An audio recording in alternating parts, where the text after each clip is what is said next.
Hello friends, good morning, જય શ્રી કૃષ્ણ, જય દ્વારકાધીશ. કેમ છો બધા? મજામાં ને? તો સ્વાગત છે તમારું આજના એક નવા વિડીયોમાં. અત્યારે જો 10 જેવો ટાઈમ થઈ ગયો છે ને અમે નાહી ધોઈને રેડી થઈ ગયા છીએ અને નાસ્તા પાણી પણ કરી લીધા છે અને આજે જો અમે વહેલા રેડી થઈ ગયા છે. થેલા બેલા બધું ભરાઈ ગયું છે અને અત્યારે મહેમાન આવવાના છે તો અડધી રસોઈ આપણે કરી લીધી છે ને હવે અડધી રસોઈ બાકી છે. કોણ મહેમાન આવવાનું છે એ જોવા માટે તમારે વિડીયોમાં કન્ટિન્યુ રહેવું પડશે, મજા આવશે વિડીયો જોવાની. તો ચાલો ફટાફટ છે ને આપણે રસોઈ બનાવી નાખીએ અને કચરા પોતા હજી બાકી છે તો મારે કચરા પોતા કરવાના છે અને દિત્યાબેન પણ નાહી ધોઈને રેડી થઈ ગયા છે.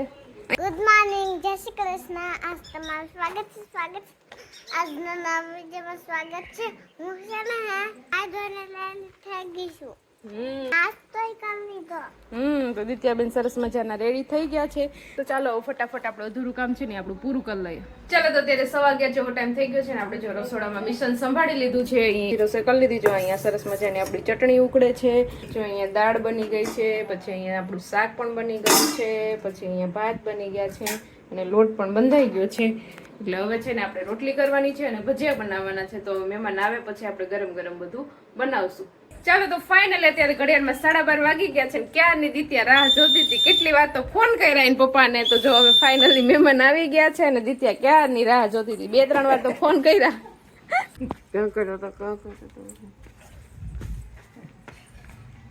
એટલી વાર હોય કયું ની વાત છે? દિત્યાએ 3 વાર તો ફોન કર્યા. લગભગ લાખક વાર પૂછી લીધું હશે કે મારા પપ્પા કઈ આવશે.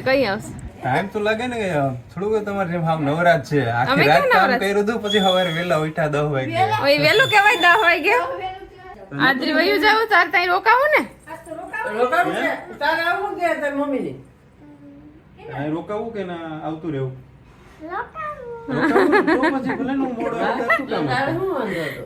ચાલો તો અત્યારે ઘડિયાળમાં 1 વાગી ગયો છે ને ઓલમોસ્ટ બધી રસોઈ બની ગઈ છે ને હવે બધા લોકોને બેસાડી દીધા છે જમવા. જો અહીંયા બધા લોકો બેસી ગયા છે જમવા. દિત્યાબેને તો જમી લીધું છે કા દિત્યા? બધાની પહેલા. અને હું અહીંયા ગરમ ગરમ છે ને ભજીયા બનાવતી જાઉં ને આ બધા લોકો જમવા બેસી જાય. જો આપણો એકાણો ગરમ ગરમ થઈ ગયો છે તો આપણે બધાને આપી દઈએ ગરમ ગરમ ભજીયા. લઈ લ્યો બધા ગરમ ગરમ ભજીયા. જો અહીંયા મસ્ત મજાના ગોટા આપણા રેડી થાય છે. બધા લોકો બેસી ગયા છે જમવા અને આપણે ફટાફટ ગરમ ગરમ ભજીયા આપી આવીએ. ચાલો તો અત્યારે 1:30 જેવું વાગી ગયું છે ને બધાએ ઓલમોસ્ટ જમી લીધું છે ને મારે કચરા પોતા કરવાના છે, રસોડું સાફ કરવાનું છે અને અહીંયા જો બે વેવાણું ને વાસણનો ઢગલો કરી દીધો ચોકડીમાં એટલે વાસણ ઉટકવા માટે બેસી ગયા છે. મમ્મીને ને બેયને જો બેહાડી દીધા છે ચોકડીમાં વાસણ ઉટકવા માટે. દિત્યા મદદ કરવા જા.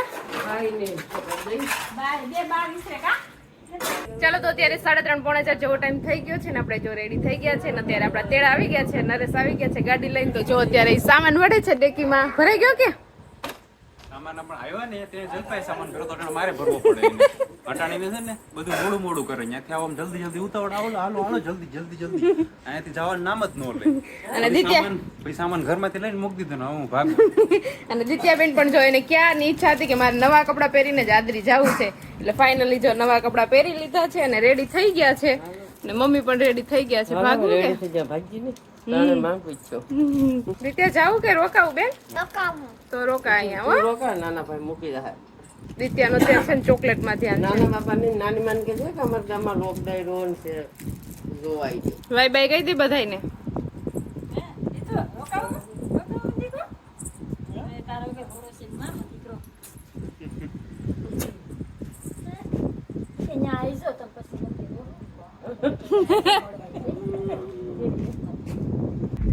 ચાલો તો દિત્યા તો જો બધાની પેલા ના પાડતી હતી ને બધાની પેલા ગાડીમાં ગોઠવાઈ ગઈ. તું તો ના પાડતી હતી કે નથી જવું એમ?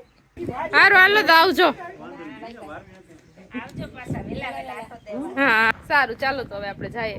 ચાલો તો અત્યારે હજી તો મેંદડા પહોંચ્યા ને તો દિત્યાબેન થઈ ગયા છે ભૂખા એટલે અહીંયા જો મેંદડા અમને ઘૂઘરા દેખાણા ને તો મેં નરેશને કીધું કે અહીંયા ફેમસ છે ઘૂઘરા. તો આપણને એવી ઘૂઘરા વાળા ભાઈ દેખાઈ ગયા ને તો આપણે જો અહીંયા મસ્ત મજાના ઘૂઘરા લઈ લીધા છે બધાએ નાસ્તો કરવા માટે. હવે નરેશે તો ખાધા નહીં હોય? ખાધા હમણાં જ ન્યાસ ખાઈને આવ્યો ઉભે કેવા લાગ્યા? મસ્ત છે. હા ઓલી કહેવત છે ને કે વાડવા હે એડોય પીવે. તો દિત્યાને ભૂખ લાગી હતી ને એના બદલામાં આપણે બધાને ઘૂઘરા ખાવા મળી ગયા. બાકી નરેશ અત્યારે ગાડી સ્ટોપ ન કરે તો અહીંયા પણ દિત્યાને ભૂખ લાગી એટલે સ્ટોપ કરી. તો ચાલો ફટાફટ છે ને આપણે ઘૂઘરા ખાઈ લઈએ મસ્ત મજાના. ચાલો તમે આપણે ગુંદાળાથી નીકળી ગયા છે મારા સસરાના ઘરેથી અને અહીંયાથી આ રસ્તામાં આપણે થોડોક નાસ્તો કરી લીધો હતો અને હવે જવાનું છે આપણે જલપાના સસરાના ઘરે. હા નરેશના સસરાના ઘરેથી હવે સીધું મારા સસરાના ઘરે જવાનું છે.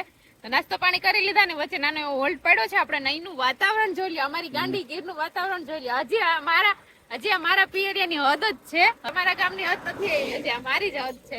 હા તો અત્યારે આપણે એમ જલપાની હદમાં છે. અહીંયા છે વાતાવરણ બહુ મસ્ત છે, જો ચારો તરફ લીલોતરી હરિયાળી ચારો તરફ જોવા મળે છે. એટલે હું કે થોડીક વાર ફોટો સેશન. હા થોડીક વાર એક બે ફોટા પાડી લઈએ અને દિત્યા થોડીક ફ્રેશ થઈ જાય. અને કલાકનો રસ્તો છે, થોડીક વાર રસ્તામાં ફ્રેશ થઈ જાય એટલા માટે. અત્યારે વાતાવરણની વાત કરીએ તો એકદમ ઠંડુ વાતાવરણ થઈ ગયું છે, ગરમી પણ નથી ને તડકો પણ નથી, એટલે એકદમ ઠંડો પવન આવે છે ને બહુ મજા આવે છે. ચાલો તો આપણે થોડા ઘણા ફોટા પાડી લઈએ. ચાલો તો અત્યારે 7:30 પોણા 8 જેવો ટાઈમ થઈ ગયો છે ને અમે ઘરે પહોંચી ગયા છીએ. ઘરે જો મમ્મીને ગાય ધોવાનો ટાઈમ થઈ ગયો તો 7:30 જેવો ટાઈમ થઈ ગયો, એટલે આવીને સીધી મમ્મીએ ગાય ધોઈ ને પછી જો હવે રસોઈ વળગી ગયા છીએ.